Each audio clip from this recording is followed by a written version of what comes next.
Hi there, my name is Karen Nunnenkamp, and this is my final presentation for environmental ethics. I will be tackling the question of, does environmental philosophy require institutionalizing a worldview? Must that worldview be holistic and non-anthropocentric? First explain Callicott's arguments for his views, then present a new argument of your own, either in agreement or disagreement with Callicott.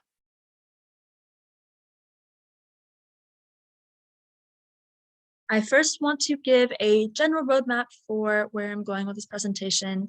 I'll first give you a background with definitions and key philosophers.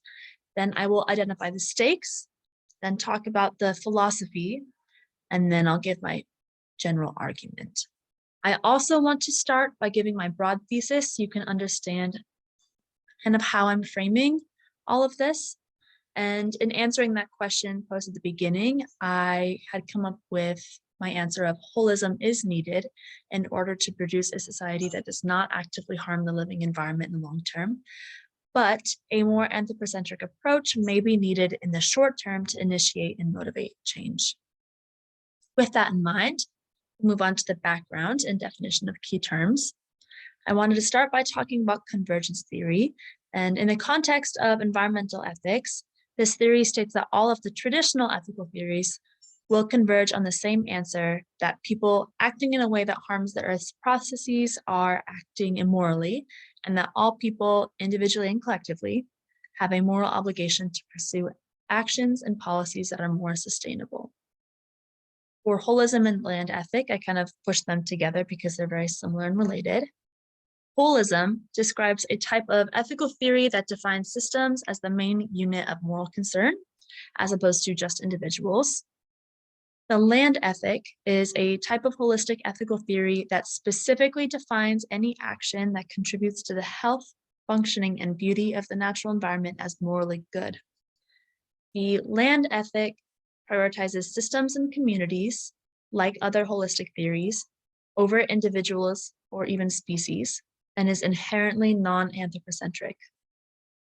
Anthropocentrism refers to the belief that humans are the primary unit of moral concern, whereas non-anthropocentrism describes the view that humans are not the primary unit of moral concern. Some key philosophers for my topic are J. Callicott and Andrew Light, and I'll break down their arguments in the next slides. But first, we're going to identify the stakes. My argument is very much situated in the center of the what should we do next type argument concerning the climate crisis. And it also deals with determining whether or not we can use the old ethical theories, which are inherently individualistic and anthropocentric, or if there's a need for a new one. And in the context of this class and the debates over philosophy, it's good to understand that some argue that the old traditional ethical theories, such as utilitarianism, virtue ethics, etc., can be used to successfully mitigate and adapt to the climate crisis. And through the convergence theory that we talked about before, all of the traditional ethical theories can coexist and will converge on similar solutions that will overcome the problems of collective action.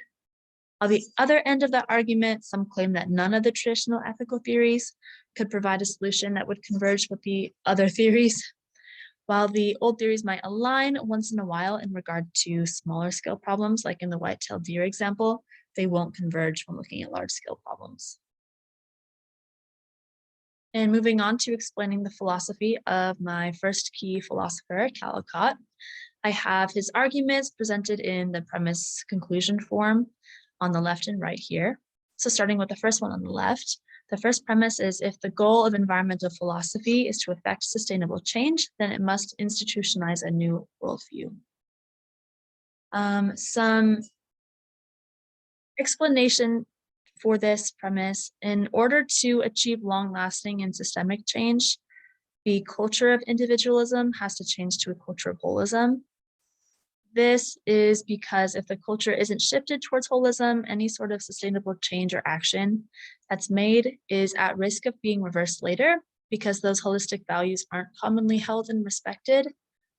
And the only way to change many people's culture towards a more holistic one would be to institutionalize, which means implementing it in schools and in law and things like that.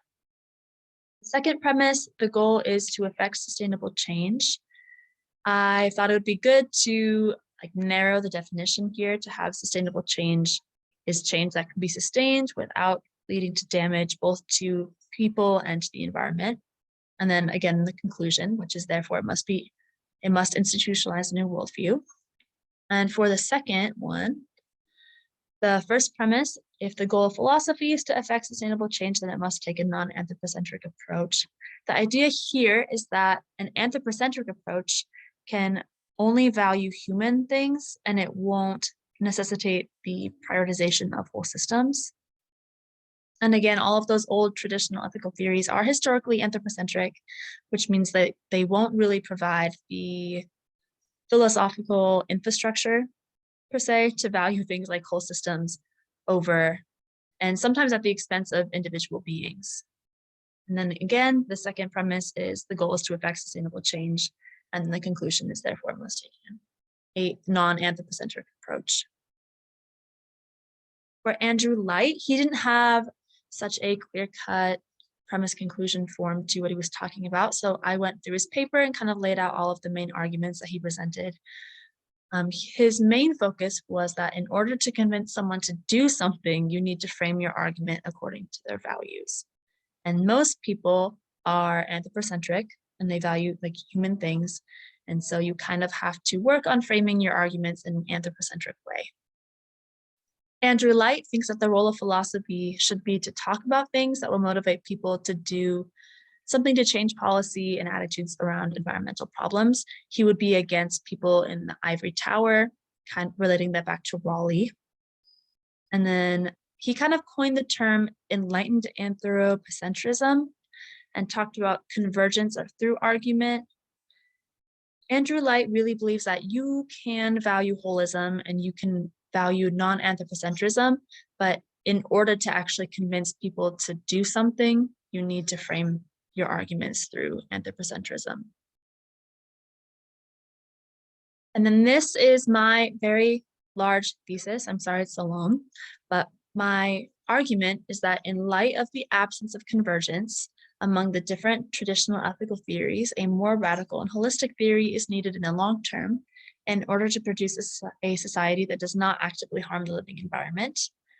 But given the current state of the world and the nature of human beings, in order to begin adapting to and mitigating climate change, a more anthropocentric approach, as described by Andrew Light, is needed to motivate action. To explain this, I wanted to start by talking about the convergence theory again and how it won't apply to solving the climate crisis. Similar to how the older ethical theories can and would all probably come to an agreement in the case of Jack stealing Jill's bike, which we talked about on day one, they don't necessarily converge in the case of Jack and many independent actors indirectly preventing Jill from ever having a bike. Convergence theory then works on small scales, but doesn't apply to large-scale systemic problems like climate change, and because of that, the old ethical theories are not going to be very useful. In referring back to the question, I do think that Callcott is right in that holism is required in the long term. Again, those old traditional ethical theories are and historically have been individualistic and won't be able to provide that philosophical framework to value ecological systems at the expense of individuals, which sometimes is what's needed for ecosystem function. That said, I don't think institutionalizing a specific or singular worldview or ethical system through school, legal systems, etc., is necessarily a good way to go, especially given the history of assimilation attempts and attacks on cultural ideas. Even if people were to try to institutionalize a new worldview, it would be extremely impractical. Its effects would be extremely lagged, and it would probably be very forceful in nature if it's implemented at all. For example, you could imagine trying to convince parents from all across the country that it is inherently good for their children to be indoctrinated into a worldview that does not match the views and values of that family. That probably won't go over very well and probably won't be very successful. Instead, then, by using an anthropocentric approach, you can motivate politicians and the general public to take environmental problems and policy more seriously. And in In understanding that cultural change happens sequentially, you can still achieve the end goal of holism and probably eventual institutionalization. In motivating action by catering to people's existing values, you can kind of skip the hurdle of having to change their minds right away. And you can try to make environmental problems and policy a more bipartisan issue, which we know isn't currently the way things are. And then you can change the culture surrounding those issues. In doing that, you would create the sort of social conditions that would allow for a more for the more holistic values to begin to creep into people's everyday lives. Andrew Light talked about how you don't necessarily have to let go of holism and non-anthropocentrism. You just have to be able to take those values and present them in an anthropocentric way. Once people begin to value environmental action across the board, holism can be added in and maybe even institutionalized later without forcing it on them all at once. So thank you guys for listening.